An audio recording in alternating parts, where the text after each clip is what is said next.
ನಮ್ಮಲ್ಲಿ ನಾವು 12 ಜನ ಸದಸ್ಯರುಗಳು ಯಶೋಪುರ ಅಗ್ರಹಾರ ವ್ಯವಸಾಯ ಸೇವಾ ಸಹಕಾರ ಸಂಘದಿಂದ ನಾವು 12 ಜನ ಗೆದ್ದಿದ್ದು. ಅದರಲ್ಲಿ ನಮ್ಮದು 8 ಜನ ನಮ್ಮ ಸಿಂಡಿಕೇಟಲ್ಲಿ ಗೆದ್ದಿದ್ದು. ಆದರೆ ಇವತ್ತು ಅಧ್ಯಕ್ಷ ಮತ್ತು ಉಪಾಧ್ಯಕ್ಷ ಎಲೆಕ್ಷನ್ ಇತ್ತು. ಇದರಲ್ಲಿ ಯಾರು ಕೂಡ ನಾವು ಅಧ್ಯಕ್ಷ ಉಪಾಧ್ಯಕ್ಷರನ್ನ ಇಬ್ಬರೇ ಅಪ್ಲಿಕೇಶನ್, ನಾನು ಮತ್ತು ನಮ್ಮ ಸ್ನೇಹಿತರ ಉಪಾಧ್ಯಕ್ಷ ಸಿದ್ದೇಗೌಡರು ಹಾಕಿದ್ದು, ರಂಗರಾಜ್ ಅಂತೇಳಿ ಅಧ್ಯಕ್ಷರಿಗೆ ಹಾಕಿದ್ದು, ಯಾರು ಕೂಡ ಅಪ್ಲಿಕೇಶನ್ ಹಾಕ್ತಿಲ್ಲ. ಆ ಕಾರಣದಿಂದ ಇವತ್ತು ಎಲ್ಲ 12 ಜನ ಸದಸ್ಯರು ಕೂಡಿ ಅವಿರೋಧವಾಗಿ ಆಯ್ಕೆಯಾಗಿದೆ ಸರ್. 12 ಜನ ಒಟ್ಟಾಗಿ ಅವಿರೋಧವಾಗಿ ಆಯ್ಕೆಯಾಗಿದೆ. ಹೇಳಕ್ಕೆ ಇಷ್ಟಪಡ್ತೀರಾ ಸರ್ ಸಂಘನ ಮುಂದಿನ ದಿನಗಳ ಅಭಿವೃದ್ಧಿ ವಿಚಾರ? ಸರ್, ನಮ್ಮ ಸಂಘನ ಭಾಳ ಇವತ್ತು ಕೂಡ ಒಂದು ಉನ್ನತ ಸ್ಥಾನದಲ್ಲಿದೆ. ಆ ಸಂಘ ಅದನ್ನು ಇನ್ನೂ ಕೂಡ ನಾವು ಅಭಿವೃದ್ಧಿ ಪಡಿಸಿ ನಮ್ಮ ರೈತರುಗಳಿಗೆ, ಯಾಕೆಂದ್ರೆ ಇವತ್ತು ನಮ್ಮಲ್ಲಿ ಸಾಲ ಸೌಲಭ್ಯ ಸ್ವಲ್ಪ ಕುಂಠಿತ ಆಗಿದೆ. ಬರೀ ಇನ್ನೂ ಒಂದು 3.5 ಕೋಟಿಗೆ ಹೋಗಿದೆ ಅಷ್ಟೇ. ಅದನ್ನು ನಾವು ಮನೆ ಬಾಗಿಲಿಗೆ ಹೋಗಿ ರೈತರುಗಳ ಹತ್ರ ಹೋಗಿ ಅವ್ರ ಹತ್ರ ಮಾತಾಡಿ ಅದನ್ನು ಏನೋ ಮಾಡಿ ನಾವು ಒಂದು 10 ಕೋಟಿಗೆ ರೀಚ್ ಮಾಡಬೇಕು, ನಾವು 5 ವರ್ಷ ಮುಗಿಯೋದ್ರೊಳಗಾಗಿ ಅಂತೇಳಿ ನಮ್ಮ ಅನಿಸಿಕೆ ಐತೆ. ಅದನ್ನು ಮಾಡೇ ತೀರ್ತೀವಿ ಎಲ್ಲ ಸದಸ್ಯರುಗಳು ಮತ್ತು ಎಲ್ಲ ನನ್ನ ಸ್ನೇಹಿತರುಗಳು. ಇವತ್ತಿನ ದಿನ ನಾನು ಅಧ್ಯಕ್ಷ ಆಗಬೇಕಾದ್ರೆ ಮತ್ತು ನಮ್ಮ ಸಿದ್ದೇಗೌಡರು ಉಪಾಧ್ಯಕ್ಷ ಆಗಬೇಕಾದ್ರೆ ನಮ್ಮ ಶೈಲೇಂದ್ರ ಮೇನ್ ಇದಕ್ಕೆ ಅಡಿಪಾಯ.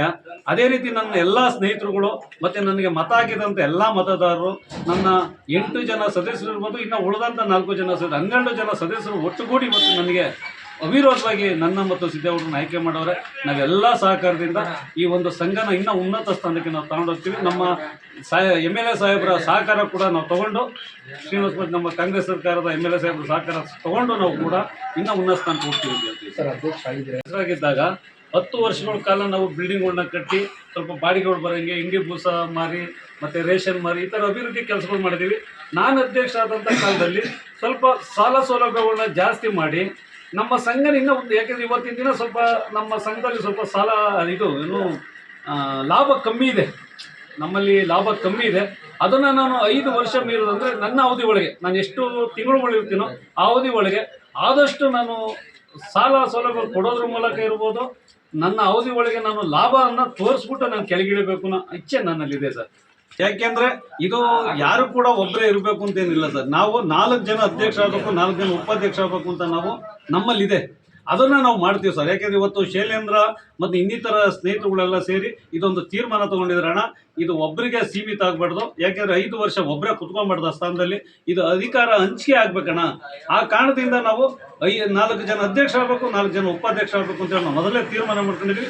ಅದರಂತೆ ನಾವು ಹಂಚಿಕೆ ಮಾಡ್ಕೊಂಡು ಹೋಗ್ತೀವಿ ಸರ್. ಇದು ಯಾರು, ಹಂಗಾಗಿ ನಾವೆಲ್ಲರೂ ಕೂಡ ಹೊಂದಾಣಿಕೆಯಿಂದ ಹೋಗ್ತೀವಿ ಸರ್. ವ್ಯವಸಾಯ ಸೇವಾ ಸಹಕಾರ ಸಂಘಕ್ಕೆ ಅಧ್ಯಕ್ಷರು ಉಪಾಧ್ಯಕ್ಷರು ಚುನಾವಣೆ ನಡೆಸಿ 12 ಜನ ಒಟ್ಟಾಗಿ ಅವಿರೋಧವಾಗಿ ಆಯ್ಕೆ ಮಾಡಿರೋದು ತುಂಬ ಸಂತಸದ ವಿಷಯ. ಈ ನಮ್ಮ ಲಕ್ಷ್ಮಣ ಗಂಗರಾಜಣ್ಣ ಅವ್ರು ಏನಿದ್ದಾರೆ ಅವ್ರನ್ನ ಅಧ್ಯಕ್ಷರಾಗಿ, ಅವರು ನಮ್ಮ ಅಗ್ರಹಾರದ ಸಿದ್ದಪ್ಪಣ್ಣವ್ರನ್ನ ಉಪಾಧ್ಯಕ್ಷರಾಗಿ ಆಯ್ಕೆ ಮಾಡಿದ್ದಾರೆ.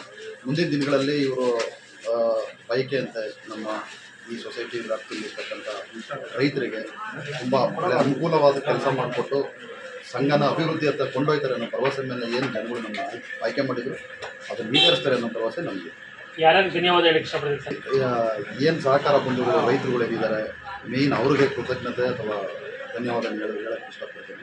ಅದ್ರ ಜೊತೆಗೆ ಅವಿರೋಧವಾಗಿ ಆಯ್ಕೆಯಾಗಕ್ಕೆ ಸಹಕಾರ ಕೊಟ್ಟಂಥ 12 ಜನ ನಿರ್ದೇಶಕರಿಗೂ ಕೆಂಪಾಪುರ ಅಗ್ರಹಾರ VSS ಒಂದು ಸಹಕಾರ ಸಂಘ ಅಂದರೆ ಇಡೀ ತಾಲೂಕಿನಲ್ಲಿ ಒಂದು ಹೆಸರು ಮಾಡಿತ್ತು. ಇದನ್ನ ಯಾವ ರೀತಿ ಮುಂದೆ ಉಳಿಸ್ಕೊಂಡು ಹೋಗಬೇಕು ಅನ್ನೋ ನಿಟ್ಟಿನಲ್ಲಿ ನೀವು ಸಲಹೆ ಕೊಡ್ತೀರಾ? ಅದೇ ಅವ್ರು ಅವಾಗಲೇ ಹೇಳ್ದಂಗೆ ಆಲ್ರೆಡಿ ಸಂಘ ಒಂದು ಡೆವಲಪ್ಮೆಂಟ್ ಇದೆ. ಮತ್ತು ಇನ್ನೂ ಫರ್ದರ್ ಆಗಿ, ಯಾಕಂದರೆ ಈಗ ಭಾಳಷ್ಟು ಜನ ವಿದ್ಯಾವಂತರು ಇದ್ದಾರೆ ಇಲ್ಲಿ. ನಮ್ಮ ದೊಡ್ಡರಾಮಯ್ಯ ಅವರು ತುಂಬ ವಿದ್ಯಾವಂತರು ಆಯ್ಕೆ ಆಗಿದ್ದಾರೆ. ಅವ್ರು ಮುಂದಿನ ದಿನಗಳಲ್ಲಿ ಐ ಥಿಂಕ್ ಇನ್ನೂ ಭಾಳ ಎತ್ತರಕ್ಕೆ ಕೊಂಡೊಯ್ತಾರೆ ಅನ್ನೋ ಭರವಸೆ.